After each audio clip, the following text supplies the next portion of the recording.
Forest need to win their next two, but that would mean beating Chelsea, which Newcastle are 3 points ahead of Chelsea. So basically, it's another win guaranteed. I've been filming this entire thing.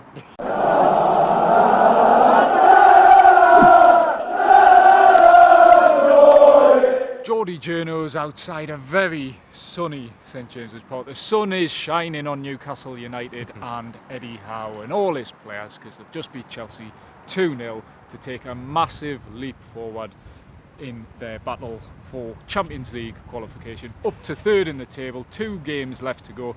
A win against Arsenal next week would guarantee Champions League football for next season, and also take Newcastle to second. So let's not get too far ahead of ourselves. We'll get back to today's game. It was a vital game, shaped as the biggest game of Newcastle's Premier League season so far.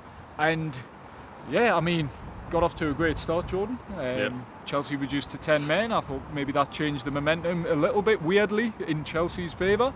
And then Bruno wraps up the points in the end. So what are your big takeaways from a good afternoon, a nice sunny afternoon here at St James's Park today? Yeah, so on the video on Friday we spoke about 12 o'clock kickoffs and how crap they were. Yes. But that was a crowd that was ready for today's game. I think everyone woke up this morning, opened the blinds, seen the sun outside, and thought, actually, this is going to be a good day. And yeah, Newcastle fans brought the voices. I thought it was electric. At the start of the game, when Sandro Tonali scores after 2 minutes, I thought the roof was going to come off St James's Park. Of course, a cliche, but it was deafening. I would say the first 10 minutes. Rocking, yeah. And it was a European. It felt like a European night, but obviously not. It was on a daytime, so it was probably one of the best daytime atmospheres I've seen at St James's Park. Definitely the best 12 o'clock atmosphere, yeah. Derbies aside, that I've seen at St James's Park. So I thought that the fans played the part in terms of the opening stages. That the players reacted to that. Got a quick goal. Newcastle, I think, could have scored more in that time, but Chelsea slowly started to get back into it, and I thought the red card came at a time when Chelsea were just starting to get themselves back into the game. Red card for me, an obvious red card. The fact that Nicolas Jackson has looked at Sven Botman and still put his elbow in there just made it so obvious. As soon as VR looked at that, when you see the player and where his head's turned, where his eyes are looking, it was an absolutely blatant red card. And I don't think, Eddie Howe definitely had no complaints. He thought it was a red card. Enzo Maresca still can't quite work out if he thought it was a red card or wasn't a red card. He said if the referees made that decision, then it's a red card. But he didn't offer really any opinion. No. He actually had a bit of a confusing statement. It certainly confused some journalists, and he was asked to clarify it, where he said, he basically put it on the crowd. He said the crowd influenced the decisions, and it was like, well, did the crowd influence the red card? And he went, no, I don't think so, but some fouls in the game. But yeah, I thought it was a red card. I saw the replay, the yellow card, I went, that has to get overturned. That went to VAR, and as soon as John Brooks goes to the monitor, you're like, yeah, he's looking at that and going, yeah.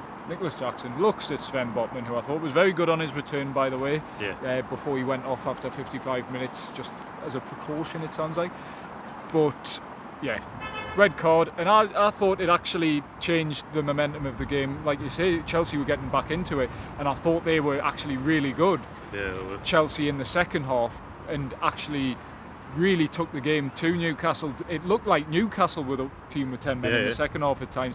It was frustrating. The crowd, you felt the frustration, and I thought the Chelsea goal is coming here. Lo and behold, it's actually a Newcastle goal, and that puts the dagger into Chelsea's hearts, and yeah, Chelsea dagger plays at full time, so we're all having a good time. Yeah, they had a lot of possession, Chelsea. I wouldn't say they created too much. I mean, Nick Pope pulled off two brilliant saves. Yeah, one from Mark Cucurella and the other from Enzo Fernandez. It saves that Nick Pope was making a couple of years ago. That's the thing I would say about, Nick Pope has been criticised this season. People have asked, is he the same goalkeeper? I think maybe since that cup final, I think he has been probably both to his left as well. Aye, there were. He's done it. He's cured. It's that. No, it's there. But yeah, obviously there was this theories going around that Nick Pope wasn't strong on that shoulder. But you're right, that's actually a really good point. So I think since that cup final, I think we've seen more of the Nick Pope of old. I think his distribution with his feet, I think, is always going to be under question. I don't think that's not the goalkeeper he is. That will never improve. But one thing that really strikes me about Nick Pope is he can distribute the ball with his arm. He's got a really good long throw on him.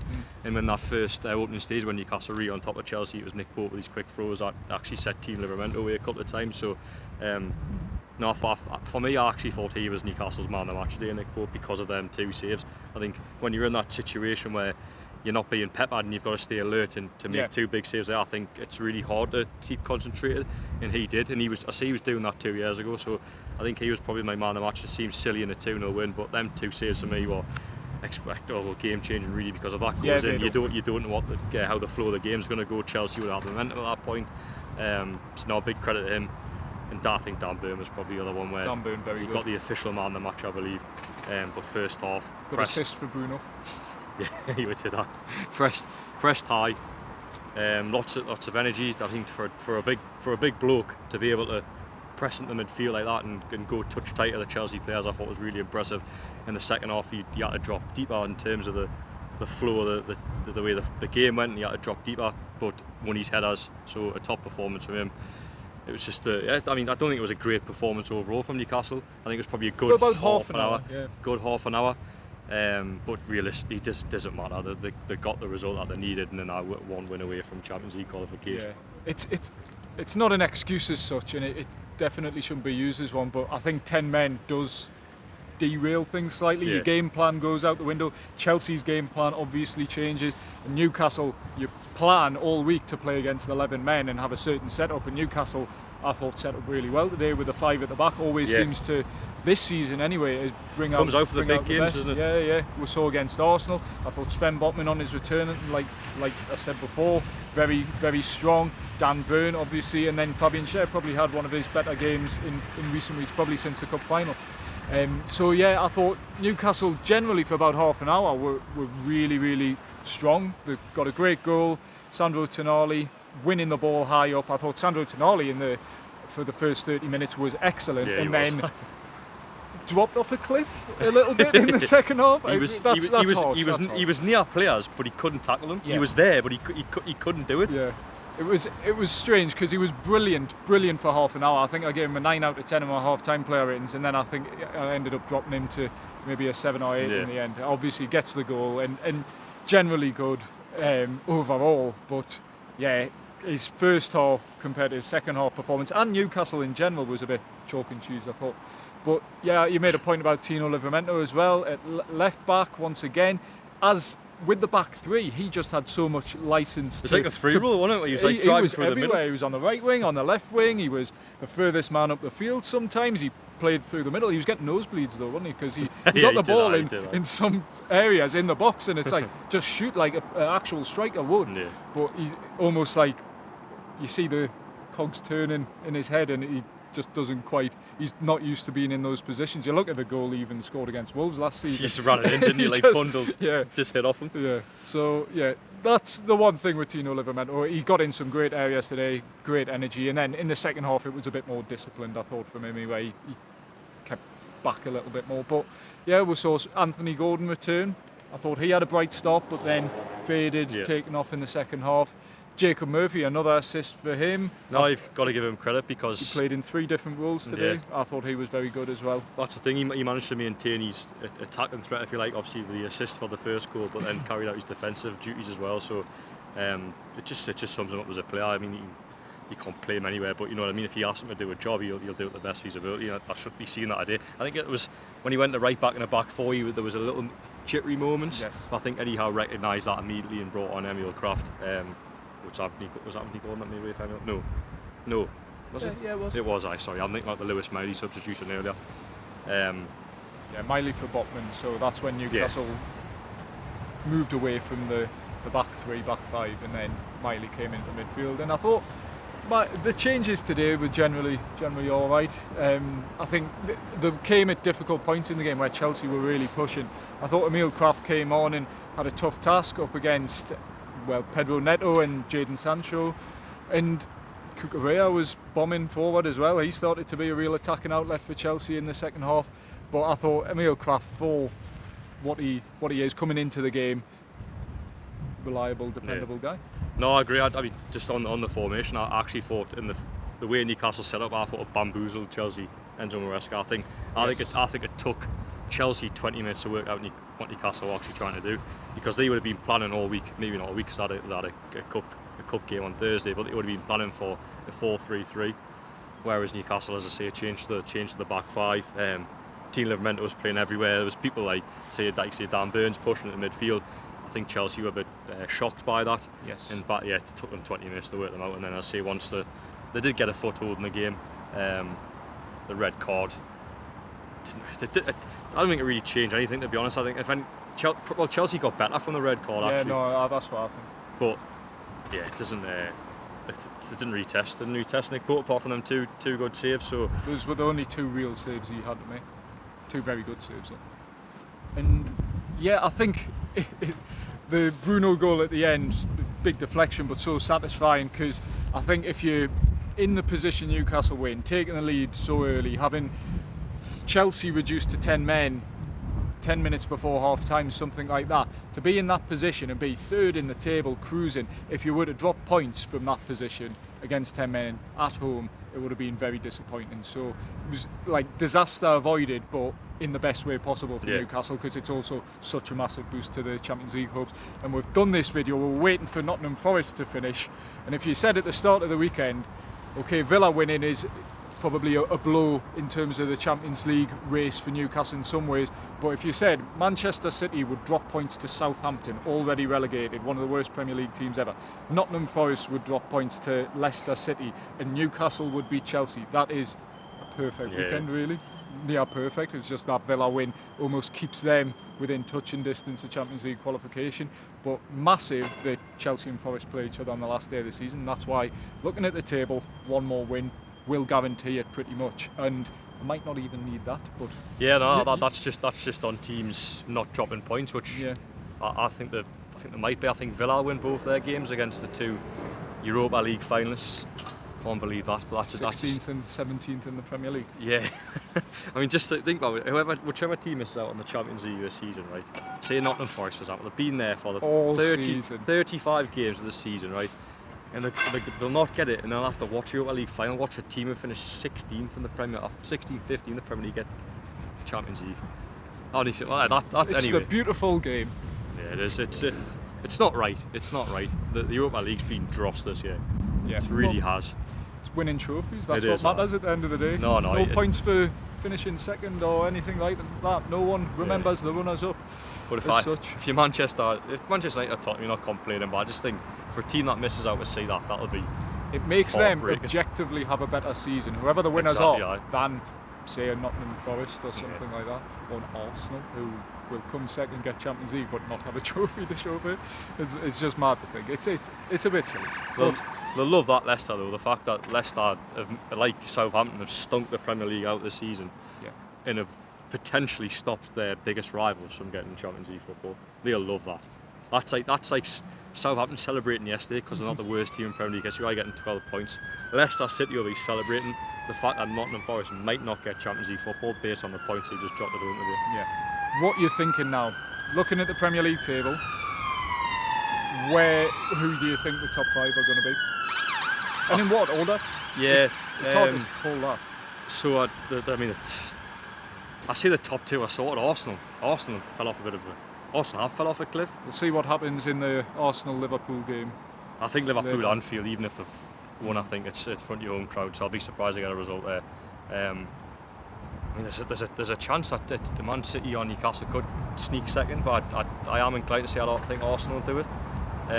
Third, I still back Man City, because I think Newcastle will likely drop points at Arsenal next weekend.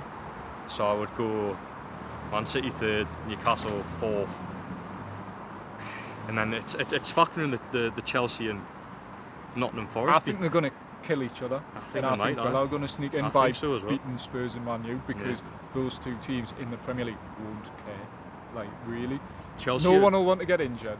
Chelsea also have the Conference League, but it's a little bit different. But yeah, I just think there's a real risk Nottingham Forest and Chelsea could cancel each other out on the last if they're going draw on the final day of the season in Villa, I think that'll happen. We're guaranteed final day drama though, which is nice. Yeah, well, I do hope Newcastle can avoid all that. That would be lovely to see who. Be on the beach. Yeah, it would be nice.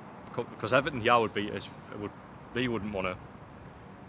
let Newcastle get Champions League football series. I know there's not a ride between the two clubs, but it's like there's a little bit of bite There's there. a sort of status battle. Yeah, they'll not want that. Jordan Pickford and all that stuff. So they could avoid a final day scenario. But I'm talking about Arsenal, you know, and I think they'll drop points next weekend. But there's no reason why they can't go there and get a result, because it's nothing. It's the Emirates. There's nothing to be scared of late. As I say, the form hasn't been great lately. They won there in the season, early on the season in the cup. So it would be lovely coming home from London next weekend to see that they'll be in the Champions League football. And it's so nice that they put themselves in that position, because if they hadn't got a result today, God knows what we'd been taught us in the video. I think we would have hit panic buttons if Newcastle hadn't. Yeah, we would have been saying Champions League is a real risk now, because you would have. I mean, at one point Forest were beating Leicester until late on, and you would have dropped to 6th. You would have dropped out of the Champions League places. So that heading into a trip to the Emirates, which, look, as much as Newcastle won in the Carabao Cup earlier this season, historically is a horrific ground for Newcastle to play at. The one win came back in 2010 in the Premier League anyway. So yeah, it wouldn't be a nice position to be in. It would be nervy heading into the final 2 games, particularly the last game, depending on what happened at Arsenal. But yeah, Newcastle now are in a position where they could potentially, with a game to spare, secure Champions League football and a Carabao Cup, and that would mark, in my opinion, the best season for Newcastle United in potentially since they won the league. Since the war. Since winning the league and things like that, which we have no recollection. No, we don't know how good that was, but yeah, your league titles are obviously almost the pinnacle, really, or European, like Champions League things like that. But yeah, to end a 70-year trophy drought and also qualify for the Champions League, which wouldn't have been a reward the last time Newcastle won trophies, so domestically anyway. So yeah, I think it's been a brilliant season, and yeah, Champions League qualification with a game to spare would really be that icing on the top of the cake. I think it's even more. The achievement would be more special because of the squad status as well. So I think you look at the bench today, and that was I wouldn't say weak, but you're missing a lot of big players on there. And it's only taken 2 or 3 injuries for it to look like that. Sean Neves had a front row seat to one of the best periods of Newcastle's history. He's got a medal for it now. Exactly. Just being there. But yeah, I mean, it's hard comparing benches to Chelsea, because he's spent billions and billions of pounds and somehow continue to get away with it, and will continue to get away with it. But I think that's the big thing about the Champions League. When we spoke about finances, the fact that if they can go and get Champions League football and secure those funds, then they can start building a squad. Because I mean, Eddie Howe's done an incredible job with the players that he's got. They haven't strengthened for 3 transfer windows really. I know they've obviously brought in fringe players who sort of do strengthen the squad, but it's still light. So to be able to build a squad like Aston Villa, I think I would pick Newcastle start 11 over Aston Villa's, but I would pick Aston Villa's squad over bench. Newcastle's. You saw last time when Newcastle played them last month how the disparity between the squads and how many changes Villa made and were able to be so good. But it could be interesting on Villa this summer, because they have rolled the dice with their finances, shall we say. They need Champions League, really. They do, yeah, otherwise, by the sounds of it, they're in PSR trouble anyway. But to get Champions League football, I think would put them further in the poop, shall I say. It's very, very nice. I was going to say the S word, but I thought, no, I'll not do it. So no, it's Champions League is game changer if they can get it on so many different fronts. To say that, to be able to go out and strengthen the squad, it'd be in a much better position next season. Or again though, how does next season play out? Because they haven't been able to compete on so many fronts. To say that they were sort of the European football derailed the season. I say derailed, they still finished 7th, which in most campaigns to get European football. Yeah. I've lost my train of thought. It's all right, because I'm just rambling. I'm just totally rambling. No. I think Champions League is so important now because you get much more money now with the expanded competition. Prize money just for being in it is so significant, more so than Newcastle were last in it. Villa have made best part of 100 million just being in the Champions League and getting to the quarter final. Newcastle made about 30 million, was it, when they were in the Champions League? Just under. So yeah, that disparity, and then also the fact 6 Premier League teams are going to be in the Champions League. That's nearly a third of the Premier League. So a third of your rivals. Bearing in mind 2 seasons without that for Newcastle, when the likes of, say, Aston Villa were to get it 2 seasons on the trot. and then Manchester United or Spurs, whoever, then Arsenal, Liverpool, Man City, pretty much always get it recent seasons. But to have 6 teams getting it and Newcastle not being one of them would be a major blow financially. Absolutely. And also You fall further behind your rivals, of course. yeah, exactly. When Newcastle are striving as much as they can to bridge that gap, they need to get the results on the pitch to actually be able to really close it. And I mean, so far so good. Nearly there. As I say, in this position, with 2 games to go, you need 1 win to seal Champions League qualification. You'd probably back yourself, wouldn't you? So it might not be 1 win. There might be teams that drop points elsewhere, which means that they don't have to do that. But at least you can see they're in a position where that's what they need to do, and that's fantastic. Yeah, is it the Liam Kennedy being in the box effect? Because last time he was in a box, Brighton, and that was the game, the 4-1 win against Brighton, and that was the game where Newcastle qualified for the Champions League without us knowing it. Like, it was like that would have been enough then and there. And was today, have we seen the same again? We don't. I think they'll need points in the next 2 games. I don't think they're going to. 66 points will be enough to guarantee the top 5 finish. It may well be, but yeah, another win would be good. But we go into the final 2 games with a slightly depleted squad. Joe Linton in the stands today, Kieran Trippier in the stands today, Joe Willock out, Eddie Howe not sure if any of those will play again this season. We saw Jamal Lascelles back on the bench, first time in 13 months. It was good to see him back, but it's probably more a product of the injury situation that he was on the bench today. Yeah, he said that a few weeks ago and asked about Jamal Lascelles, Eddie Howe, and he said that, I mean, there's potentially return, but it depends on injuries, and you've seen that today why he's back on the bench with Kieran Trippier and Joe Willock. It was a calf injury for Kieran Trippier, knee issue for Joe Willock.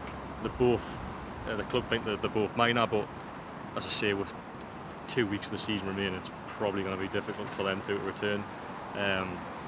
So they're just going to have to get by for 2 games, which you'd rather 2 games than 20, you know what I mean? It's probably they've been probably quite fortunate with injuries this season, I would say. It's just seemed to have hit them a little bit now. But I say they're in a position where they'll need 1 win, so hopefully they can wrap the players in cotton wool, bubble wrap, whatever, and then get that final win. Yes, the final step. And on that note, we'll have a word from our sponsors before our final words. Yeah, they are. Comply IT Limited. Worrying about disposing of your old IT equipment? Don't be. Comply IT handle everything. Secure collection, detailed tracking, and certified data destruction. That's Comply IT Limited. We've also got Mitigate. Mitigate enhances workplace mental health, helping businesses stay compliant, reduce absences, and unlock higher productivity, creating healthier, happier teams. And of course, our OG sponsors, 4 Rivers Financial Planning. 4 Rivers Financial Planning offer holistic financial advice for all stages of life, ensuring your plan remains robust and adaptable in the ever-changing world we live in. So yeah, those were our 3 sponsors. Links in the description below. And if you like what we do, please remember to like, comment, share, subscribe for all your latest Geordie Journos content. You can ring the bell as well, because either myself, Jordan, Liam will be at every Newcastle United game. We'll be at Arsenal next week, where hopefully they can get the job done. But we'll also be at Eddie Howe's press conference on Friday at the Newcastle United Media Centre. And maybe we'll be talking about, I mean, today's win. We'll forget about all that badge nonsense, don't we, really? Quite quickly. Yeah, no, to be fair, I thought it would have an impact today. I mean, it has dominated the landscape over the last couple of days. There's no getting... Odd announcement time, as we addressed in our video, but look, all that, it's an afterthought now. It is. We'll address that problem as and when it comes, but yeah. Football's fickle. We're fickle. And we'll be back at the media centre, me and Jordan, after speaking to Eddie Howe ahead of Newcastle United's penultimate game of the Premier League season against Arsenal. See you there.